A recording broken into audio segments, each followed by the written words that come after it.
Assalamualaikum warahmatullahi wabarakatuh. Selamat siang semuanya. Salam sejahtera untuk kita semua. Tidak terasa kita ketemu lagi di kelas reguler 1 angkatan ke-16. Angkatan ke-15, angkatan ke-15. Jadi sudah 15 angkatan. Untuk yang hari Minggu sudah 16 angkatan sejak awal pandemi. Jadi ya cukup lama juga. Khusus materi hari kelas hari Minggu ini adalah mengenai melambatkan napas. Jadi banyak hal yang terjadi ketika kita melambatkan napas. Ini kita akan bahas ya. Mudah-mudahan kelihatan semua. Jadi di sini kita akan topiknya adalah mengenai napas segitiga dan segi empat menuju 1 kali per menit. Menuju 1 kali per menit. Jadi di dalam teori napas ritme ini kita ada beberapa pendekatan ritme yang bisa dipakai dengan menggunakan prinsip mekanika ventilasi. Mekanika ventilasi itu isinya adalah rasio inhalasi dan ekhalasi. Ini memang bahasa medisnya begitu. Rasio inhalasi dan ekhalasi. Jadi yang dikenal dan disepakati ada namanya rasio 1:1. Maksudnya adalah detik tarik napas sama dengan detik buang napas. Kemudian ada rasio 1:2. Maksudnya adalah buang napasnya 2 kali lebih panjang dibandingkan tarik napasnya. Kemudian ada juga inverse ratio atau rasio 2:1. Maksudnya adalah detik tarik napasnya 2 kali lebih panjang dibandingkan detik buang napasnya. Ini disebut sebagai mekanika ventilasi. Di luar sana, beberapa menyederhanakan, seperti misalnya dengan diistilahkan water breathing. Water breathing. Nah, diistilahkan seperti itu. Kemudian rasio 1:2 diistilahkan dengan whiskey breathing. Seperti itu. Jadi ini hanya istilah yang beliau pakai untuk memudahkan, memasyarakatkan mengenai teknik napas di lingkungan umum gitu kan. Sehingga orang jadi ingat kepada orang yang mempopulerkan istilah tersebut. Tapi kalau dirujuk pada dasar jurnalnya adalah bahwa water breathing merupakan rasio 1:1, whiskey breathing merupakan rasio 1:2. Nah, seperti itu. Nah, kemudian rasio 1:1, rasio 1:2 itu bisa dipecah menjadi napas segitiga dan napas segi empat.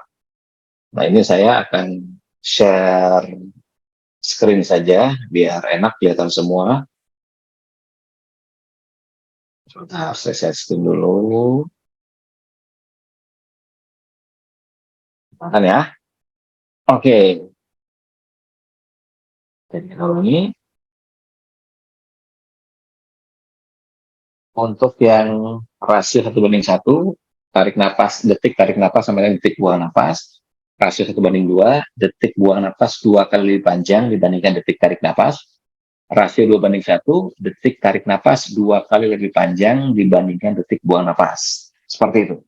Nah, kemudian pengaruh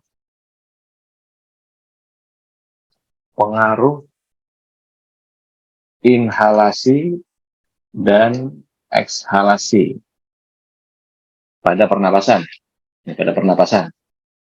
Jadi ketika seseorang itu melakukan inhalasi atau tarik napas, maka ini akan mempengaruhi simpatik. Ketika seseorang itu buang napas, ini akan mempengaruhi parasimpatik.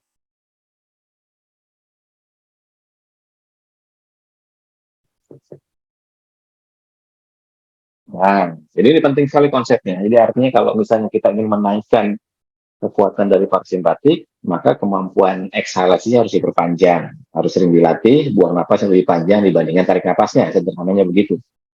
Jika kita ingin memperkuat simpatiknya, maka kita gunakan inverse ratio. Jadi tarik napasnya lebih panjang dibandingkan buang napasnya. Nah, gampangnya seperti itu.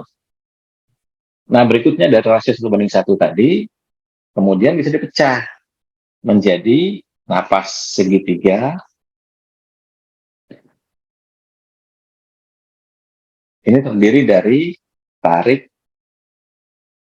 tahan, buang, dan tarik, buang, tahan. Nah, seperti itu. Ini napas segitiga, ada tarik, tahan, buang, dan ada tarik, buang, tahan. Ada bedanya? Ada. Pada setiap sesuatu yang menghasilkan kondisi menahan napas, itu akan meningkatkan CO2. Nah, pada setiap yang menahan napas akan dikeluarkan CO2. Jadi kalau kita lihat polanya, yang pertama ya, berarti kita kasih kasih apa namanya nomor saja biar gampang. Nah, kita lihat pola yang pertama. Jadi ketika seorang itu tarik duluan, berarti dia memasukkan oksigen besar-besaran ke dalam paru-paru. Kemudian dia tahan nafas, berarti masih ada oksigen di dalam paru-parunya masih melimpah, gitu kan? Maka secara teori pasti yang pola satu tahan nafasnya akan lebih panjang. Pasti tahan nafasnya lebih panjang dibandingkan pola yang kedua, ya kan? Kalau yang kedua kan setelah tarik nafas, kemudian dibuang, habis, setelah itu tahan. Berarti tahan yang kedua ini lebih berat dibandingkan tahan yang pertama ini. Lebih berat yang kedua ini. Kenapa? Karena kondisi paru-parunya kosong dari oksigen. Kemudian kita tahan. Jadi ini menjadi istilahnya napas kering istilahnya. Ini istilahnya adalah napas kering. Napas kering. Karena tidak ada oksigen di paru-paru, dibuang dulu sampai habis, baru kemudian tahan. Sedangkan kalau yang tarik tahan ini, ya ini yang biasa kita lakukan, kayak kita mau jebur ke kolam renang gitu kan, tarik, lalu tahan. Ini normal. Jadi yang kita akan pakai adalah, karena ini banyak juga yang pemula yang masuk di kelas ini, nanti kita belajarnya secara bertahap. Kita akan pakai yang pertama dulu. Nah, apa segitinya kita pakai adalah tarik, tahan, buang. Gitu, tarik, tahan, buang. Nanti detail ritmenya saya jelaskan dari slide. Oke, kemudian yang berikutnya adalah napas segi empat. Napas segi empat. Napas segi empat ini nggak punya pilihan banyak, dia cuma ada satu aja. Ya, ini tarik,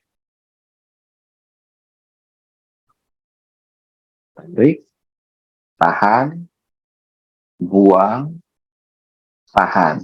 Nah, jadi tahannya ada dua kali.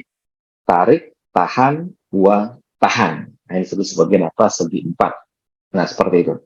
Kedua jenis napas ini, segitiga maupun segi empat, menggunakan prinsip mekanika ventilasi tadi. Bisa pakai rasio 1:1, bisa pakai rasio 1:2. Jadi kalau pakai rasio 1:1 itu berarti detiknya sama semua.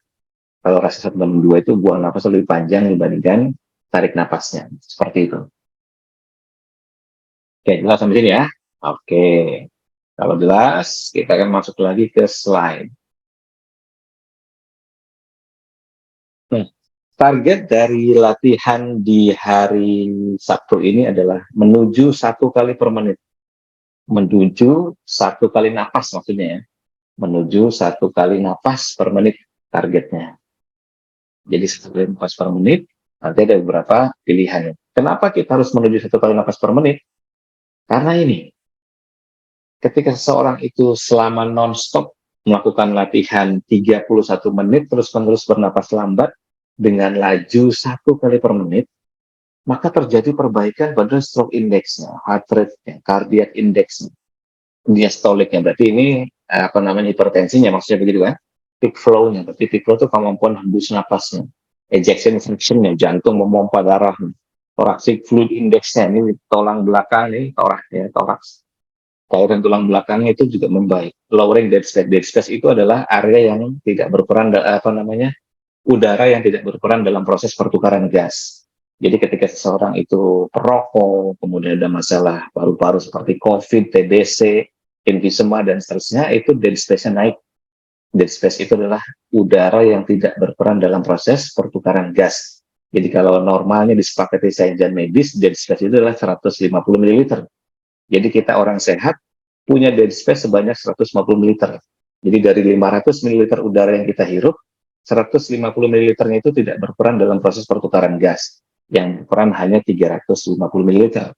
Tapi apabila paru-paru kita ada COVID, ada dia perokok berat maupun dia perokok aktif maupun pasif, maka dead space-nya lebih tinggi.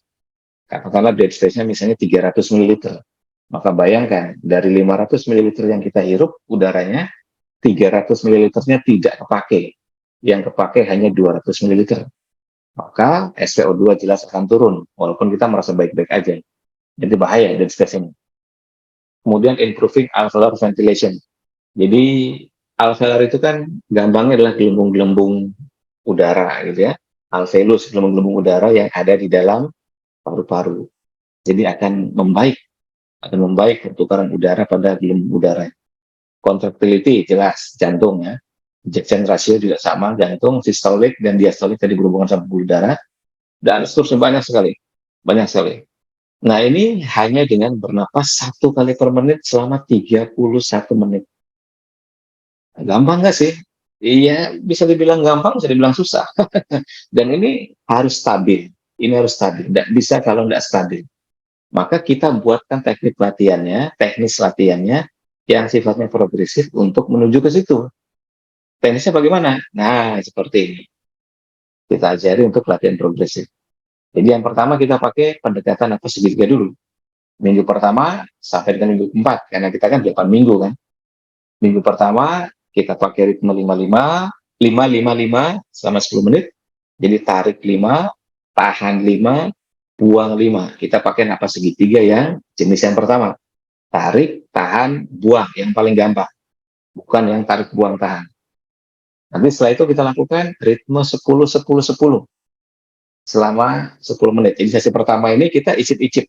Kita icip-icip, yang nanti kita akan latih adalah poin 1 dan poin 2 dulu untuk yang sesi pertama ini. Nanti di sesi kedua minggu depan, kita naikkan sampai ke poin ketiga. Terus nanti kita naikkan sampai 4 minggu pertama berhasil mencapai ritme 20-20-20. Nah, kalau 20-20 ini berarti sudah 1 kali per menit. Karena tarik 20 detik, tahan 20 detik, buang 20 detik. Dan ini bisa cukup berat. Makanya, jika tidak dilatih mandiri di rumah, pasti Anda nggak akan bisa masuk ke poin 3. Susah sekali. Kalau poin 3 tidak pernah dilatih, misalnya, ya nggak mungkin poin 4 bisa masuk. Seperti itu. Ya kan? Misalnya 5-5-5 gampang mas, yes, gampang, tarik 5, tahan 5, buang 5, mah easy to do lah. Kecenderungannya easy to do, mudah. Tapi begitu tarik 10, tahan 10, buang 10, ada sedikit perlawanan gitu kan, ada sedikit kesulitan. Tapi mungkin masih tolerable. Nanti beberapa masih bisa melakukan dengan baik. Tapi begitu masuk 15-15, challenge-nya mulai berubah. Tantangannya mulai lain. Kalau kita tidak bisa tenang, kalau kita tidak bisa sabar, pasti nggak akan bisa poin 3 dan poin, nggak akan bisa. Nah, maka 1-2 harus dilewati dulu. Nah, seperti itu. Nanti untuk minggu ke-5 sampai ke-8 kita pakai yang pola segi 4. Nanti saya jelaskan di minggu ke-5 mendatang biar nggak overlapping. Ya, seperti itu. Gampang ya teknisnya ya. Tarik 5, tahan 5, buang 5. Kita langsung latihan. Teknisnya pakai hidung-hidung ya, hidung-hidung. Tidak menggunakan mulut, tapi hidung-hidung. Siap? Tarik 5, tahan 5, buang 5 selama 10 menit. Tanpa back sound, hanya suara saya saja. Persiapan 3, 2, 1.